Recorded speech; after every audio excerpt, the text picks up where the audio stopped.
Hello and welcome to IAMC Radio and Podcast. Today, we're exploring the top news headlines for March 8th, 2025. We've got a really diverse set of stories to unpack today, ranging from local Nigerian politics all the way to international trade and the future of space exploration. Yeah, it's fascinating to see how all of these seemingly unrelated events can actually be connected, reflecting the complex and interconnected world we live in. Absolutely. So let's jump right in. Our first story takes us to Anambra State, Nigeria, where Governor Soludo has implemented a rather unusual ban. He's banned the use of loudspeakers for preaching in markets, citing noise pollution and disruption of business activities as the main reasons. It's a pretty hefty fine for those who violate the ban, too. A whopping 500,000 £905. I wonder if such a steep penalty is really the most effective way or fair way to address this issue. Well, it certainly sends a strong message, but you're right, it does raise questions about proportionality and whether it might disproportionately impact certain groups. It also touches on a broader debate about the balance between freedom of expression and the need for public order. Definitely some food for thought there.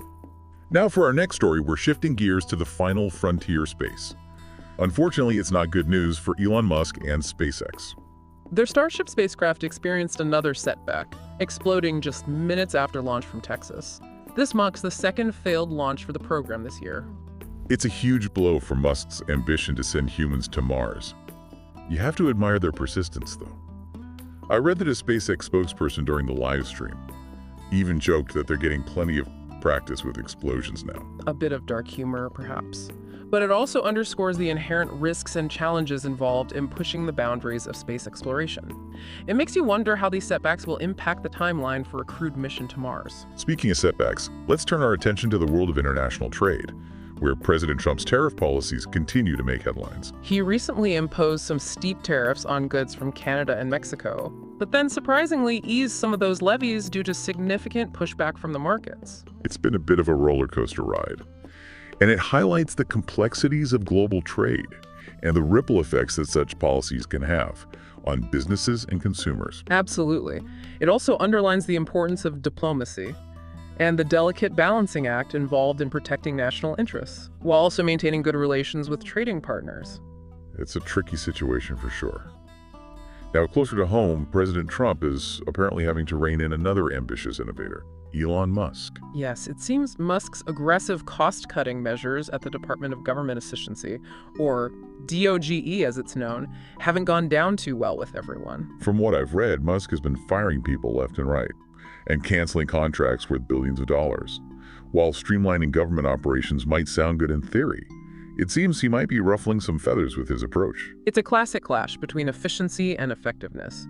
While Musk's focus on cost-cutting is understandable, it's important to consider the potential impact on the quality and delivery of essential government services. And it seems President Trump agrees, at least to some extent.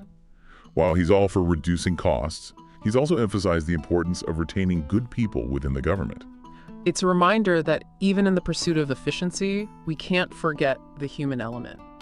Ultimately, it's the people who make government work, and their expertise and dedication are crucial for effective governance. Well said. Now let's shift our focus to a more positive development. It seems Ukraine is about to receive a significant financial boost from a rather unexpected source. That's right. Ukraine is set to receive $33 billion in aid from seized Russian assets in Europe. This will be a major lifeline for Ukraine as they continue to resist the ongoing Russian invasion. This news comes at a time when a relationship between Ukraine and President Trump has been a bit strained.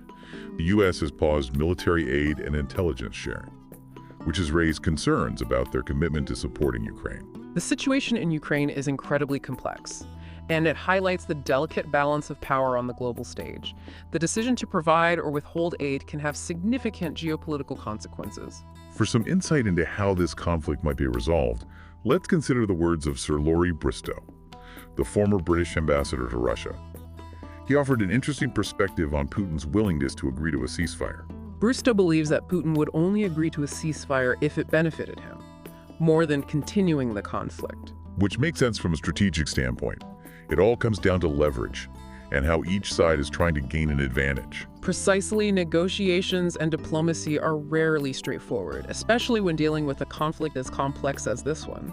And adding another layer of complexity to the situation is the news that Ukrainian President Zelensky is planning a trip to Saudi Arabia to meet with Crown Prince Mohammed bin Salman. This meeting raises questions about potential peace talks and diplomatic efforts. It will be interesting to see what, if anything, comes out of this encounter. It certainly adds an intriguing dimension to an already volatile situation. Now let's shift our attention back to Nigeria, where a troubling incident involving foreign nationals has unfolded in Lagos. You're referring to the arrest of 26 foreign nationals for their alleged involvement in the kidnapping of a Ghanaian woman. Yes, a very disturbing story. And what I find particularly interesting is the diverse nationalities of the suspects. They come from Ghana, Benin Republic, and Togo. This case highlights the growing issue of transnational crime, which is becoming increasingly prevalent in our globalized world rivers. Criminal networks often operate across borders. Posing significant challenges for law enforcement agencies, this case raises important questions about regional security and cooperation in combating organized crime. These are crucial questions that demand careful consideration, and sadly, they lead us to another challenging topic, the death penalty. The U.S. recently carried out its first execution by firing squad in 15 years, sparking a renewed debate about capital punishment. This execution has reignited discussions about the morality, legality, and effectiveness of the death penalty, raising fundamental questions about justice, retribution, and the role of the state in taking a human life. And in this specific case, a condemned man chose to be executed by firing squad, rather than lethal injection or the electric chair, which is a rather striking detail. It's a stark reminder that even within the context of capital punishment, there are differing views on what constitutes a humane or just method of execution. This issue is fraught with ethical and moral complexities, and it forces us to confront our own beliefs and values. Absolutely, and unfortunately, we have one more challenging topic to explore before we wrap up today's news roundup. The new U.S. immigration policy requiring visa and green card applicants to disclose their social media handles. That's the one this policy has raised concerns about privacy and potential bias. And it feels like we're entering a new era where our online activities are being scrutinized in ways we never imagined. This policy represents a significant shift in how the U.S. government approaches security screening. On the one hand, there's a legitimate argument for using social media information to identify potential threats, but on the other hand, there's a real risk of discrimination based on online activity, especially given the subjective nature of interpreting social media posts. It's a delicate balance between national security and individual privacy in the digital age. And it's not just the U.S. issue.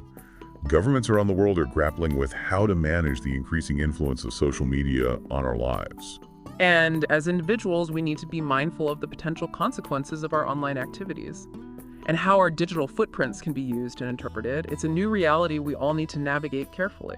Well said. And on that rather sobering note, we've reached the end of our news segment for today. It's certainly a lot to process. From local controversies to global power plays, it seems like every corner of the world is buzzing with activity. It really makes you realize that we're all part of a much larger story, even if we don't always see the connections right away. And sometimes those connections are surprising. Speaking of which, I wanted to circle back to something we discussed earlier, the relationship between President Trump and Elon Musk. It seems their alliance might be facing some turbulence. Yeah, it's an interesting dynamic.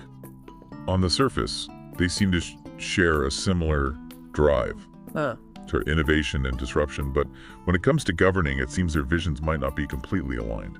It's a reminder that even powerful individuals face constraints within the complex machinery of government. It's not always easy to translate ambition into effective policy. Absolutely. Checks and balances, as they say.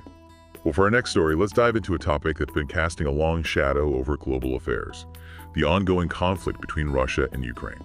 This war has had a profound impact not only on the two nations involved, but also on the global economy and the geopolitical landscape. And it's far from over the recent news about aid for Ukraine and potential ceasefire negotiations shows just how fluid and unpredictable the situation remains. It's a complex conflict with no easy answers, and it tragically highlights the devastating consequences of war, both for those directly involved and for the wider world. It's a stark reminder of the importance of diplomacy and the need for peaceful resolutions to international disputes. Speaking of international issues, let's turn our attention to a story that sheds light on the darker side of globalization: the rise of transnational crime. The arrest of those 26 foreign nationals in Lagos for their alleged involvement in that kidnapping really underscores this trend. Criminal networks are increasingly operating across borders, making it much tougher for law enforcement to keep up. It's a troubling development that requires a coordinated global response. We need to find ways to strengthen international cooperation and information sharing if we want to effectively combat these kinds of criminal activities. Absolutely. And it's not just about law enforcement. We also need to address the underlying factors that contribute to the rise of transnational crime, such as poverty, inequality, and weak governance. It's a complex issue that demands a multifaceted approach. Now for our final story today. Let's turn to a topic that often sparks passionate debate. Capital punishment. The recent execution by firing squad in the U.S. has reignited discussions about the ethics and effectiveness of the death penalty. It's a deeply divisive issue. With strong arguments on both sides, some believe it's a just punishment for the most heinous crimes, while others view it as cruel and inhumane, a violation of fundamental human rights. And there are also concerns about the potential for error in the justice system. The possibility of executing an innocent person is a weighty moral dilemma that can't be ignored. It's a complex issue with no easy answers, and it forces us to confront our own beliefs about justice, mercy, and the role of the state in taking a human life. It's a conversation that deserves our careful consideration, and on that note, we have one last story from today's news roundup. It seems that in today's world, change is the only constant, and as we navigate this ever-evolving landscape, it's more important than ever to stay informed and engage in critical thinking. Couldn't agree more. We can't just passively consume information. We have to actively question, analyze, and form our own opinions. Exactly. Now, before we wrap up, there's one last story I wanted to touch on. It's a development in the U.S. that sparked a debate about the balance between security and privacy in our digital age. You're talking about the new policy that requires visa and green card applicants to disclose their social media handles. That's right. It seems the U.S. government is increasingly turning to social media as a tool for vetting individuals, which has raised concerns about potential overreach and the erosion of privacy. It's definitely a slippery slope. On the one hand, you can understand the desire to use all available information to assess potential risks, but on the other hand, social media is often a very personal and informal space. It's not always a reliable indicator of someone's character or intentions. And there's also the risk of bias. Imagine being judged based on a tweet you made years ago taken out of context. It's a chilling thought. It certainly raises some important questions about how we balance security concerns with the protection of individual rights in a world where our digital footprints can follow us everywhere. It's a challenge that we as a global society need to grapple with, and it's a reminder that we all have a role to play in shaping the future of our digital world. Well said, and on that note, we've come to the end of our exploration of today's top news headlines. It's been a fascinating journey covering a wide range of topics, from the local to the global, from the triumphs of human ingenuity to the ongoing struggles for peace and justice. Thank you for joining us for this insightful discussion. We hope you found it informative and thought-provoking, and most importantly, we hope it inspires you to continue engaging with the world around you with a critical and curious mind. Because in a world that's constantly changing, the most valuable skill we can possess is the ability to think for ourselves. Thank you for listening to today's top news headlines on IAMC Radio and Podcast.